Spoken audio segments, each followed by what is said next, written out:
అందరికీ నమస్తే అండి. రాబోయే ఎన్నికల్లో విశాఖ నగరం చాలా కీలక పాత్ర పోషించబోతోంది. విశాఖ కేంద్రంగా అనేక కీలకమైన రాజకీయ మార్పులు జరగబోతున్నాయి. విశాఖ కేంద్రంగా పూర్తి స్థాయి రాజకీయాలను శాసించడానికి వైఎస్ఆర్ కాంగ్రెస్ పార్టీ సిద్ధమైంది. సీఎం జగన్మోహన్ రెడ్డి గారు విశాఖపట్నం వెళ్ళి సెంటిమెంట్ ఒలకబోస్తున్నారు. విజన్ అంటున్నారు, అదని ఇదని చాలా చెప్తున్నారు. పరిపాలన అంటున్నారు, రుషికొండను డెవలప్ చేసామంటున్నారు, ఉత్తరాంధ్రను ఉద్ధరించామంటున్నారు అని చెప్తున్నారు. సో అంటే వైఎస్ఆర్ కాంగ్రెస్ పార్టీ విశాఖపట్నం మీద అయితే దృష్టి పెట్టిన మాట వాస్తవం. సో మరి టీడీపీ జనసేనలు కూడా విశాఖపట్నం మీద వాళ్ళకి గట్టి ప్రాంతాలు. యాక్చువల్లీ గత ఎన్నికల్లో కూడా విశాఖపట్నంలో మొత్తం అన్ని సీట్లు టీడీపీ జనసేన కలిసి పోటీ చేస్తే స్వీప్ చేసేవాళ్ళు. 4 విశాఖపట్నం చుట్టుపక్కల ఉన్న north, east, west, north, south 4 నియోజకవర్గాలు టీడీపీ గెలుచుకుంది. మధ్యలో ఉన్న గాజువాక ఓట్లు చీలిక వలన పవన్ కళ్యాణ్ గారు ఓడిపోయారు, పల్లా శ్రీనివాసరావు గారు ఓడిపోయారు. భీమిలి నియోజకవర్గం కూడా ఓట్లు చీలిక వలన టీడీపీ సబ్బంహరి గారు ఓడిపోయారు. సో ఇప్పుడు ఈ 6 నియోజకవర్గాలు కూడా ఈజీగా టీడీపీ అండ్ జనసేన కూటమి గెలిచే అవకాశం ఉంది. విశాఖ నగరం కంప్లీట్గా క్లీన్ స్వీప్ చేసే అవకాశం ఉంది. సీట్లు కూడా ఆల్మోస్ట్ ఫిక్స్ అయ్యాయి. ఇప్పుడు విశాఖ నార్త్ నుంచి వైసీపీ నుంచేమో కేకే రాజు గారు పోటీ చేస్తారు.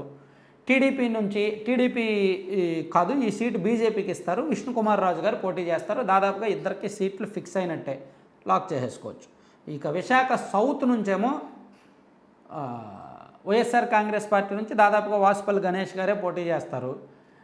ఈ సీటు జనసేనకి ఇవ్వబోతున్నారు. ఇది టీడీపీకి కాదు. యాక్చువల్ టీడీపీ ఇన్ఛార్జిగా గండి బాబ్జీ గారు ఉన్నారేమో, కానీ ఇది జనసేన పార్టీకి ఇస్తున్నారు. జనసేన పార్టీ తరపున ఇక్కడ వంశీకృష్ణ యాదవ్ గారు పోటీ చేయబోతున్నారు. మనకున్న సమాచారం ప్రకారం వంశీకృష్ణ యాదవ్ గారికి విశాఖ సౌత్ సీట్ ఇస్తారు.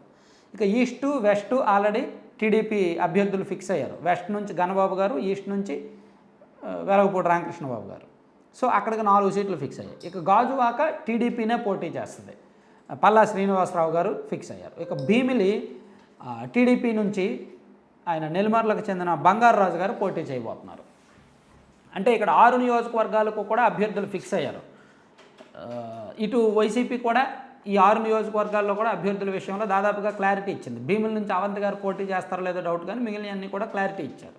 సో ఇక్కడ మనం చూసుకుంటే మొత్తం 6 నియోజకవర్గాలకు గాను 2 సీట్లలో ఒకటి బీజేపీకి, ఒకటి జనసేనకి ఇచ్చారు. మిగిలిన 4 టీడీపీ పోటీ చేస్తుంది. సో ఇప్పుడు ఈ 6 నియోజకవర్గాలు కూడా TDP and Janasena and BJP కూటమికి ఈజీ సీట్లు, ఈజీగా గెలవచ్చు.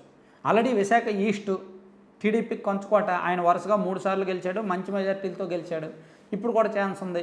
అలాగే వెస్ట్ గణబాబు గారు వరుసగా గెలుస్తున్నారు. ఆయనకు కూడా మంచి ఛాన్స్ ఉంది. జనసేన పొత్తు కలిసి వస్తుంది. విశాఖ నార్త్ 3 పార్టీలు ఓట్లు బదిలీ అక్కడ ఈజీగా జరుగుద్ది, గెలుస్తారు. విశాఖ సౌత్ వంశీకృష్ణ యాదవ్ గారు మంచి సమీకరణం, ఆయనకు కూడా గెలిచే ఛాన్స్ ఉంది. గాజువాక మంచి మెజార్టీతో గెలిచే ఛాన్స్ ఉంది. భీమిలో ఒక్కటే కొంచెం డౌటు, టైట్ ఎలక్షన్ అవుద్ది. మేబీ క్యాండిడేట్ కూడా రాంగ్ సెలక్షన్ అనుకుంటున్నా. కానీ వేవ్లో ఓట్లు బదిలీ పూర్తిగా జరిగితే గెలిచేయచ్చు.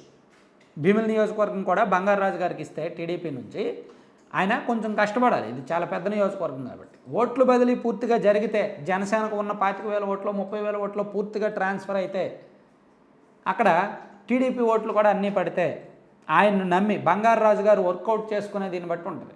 ఆ పెద్ద నియోజకవర్గం ఆయన తిరగడానికి ఈ నెల సరిపోదు, ఈ నెల 15 రోజులు సరిపోదు. మొత్తం ఓటర్లో 3.5 లక్షల మంది ఓటర్లలో కనీసం ఒక 50% మందిని కూడా ఆయన కలవడానికి టైం లేదు, టైం సరిపోదు. మేబీ ఆయన టైం మేనేజ్మెంటు, ఫైనాన్షియల్ మేనేజ్మెంటు అంతా చూసుకుంటే ఓట్లు బదిలీ పూర్తిగా జరిగితే భీమిలి నియోజకవర్గం కూడా గెలిచేయచ్చు. సో ఈ 6 కూడా స్వీప్ చేసే అవకాశం ఉంది. ఈ 6 కూటమి గెలుచుకునే అవకాశం ఉంది, స్వీప్ చేసే అవకాశం ఉంది. నేను ఈ వీడియో ఇప్పుడు డేట్ అంతా ఈరోజు మార్చి 8వ తేదీన చెప్తున్నాను. విశాఖపట్నంలో ఈ 6 నియోజకవర్గాలు టీడీపీ జనసేన బీజేపీ కూటమి స్వీప్ చేసే ఉంది. 6 east, west, north, south, Gajuwaka, Bheemili 6 నియోజకవర్గాలు కూడా స్వీప్ చేస్తారు, గెలవబోతున్నారు. ఎలక్షన్స్ అయిపోయాక మనం ఇదే అంశాన్ని మళ్ళీ మాట్లాడుకుందాం. Thank you.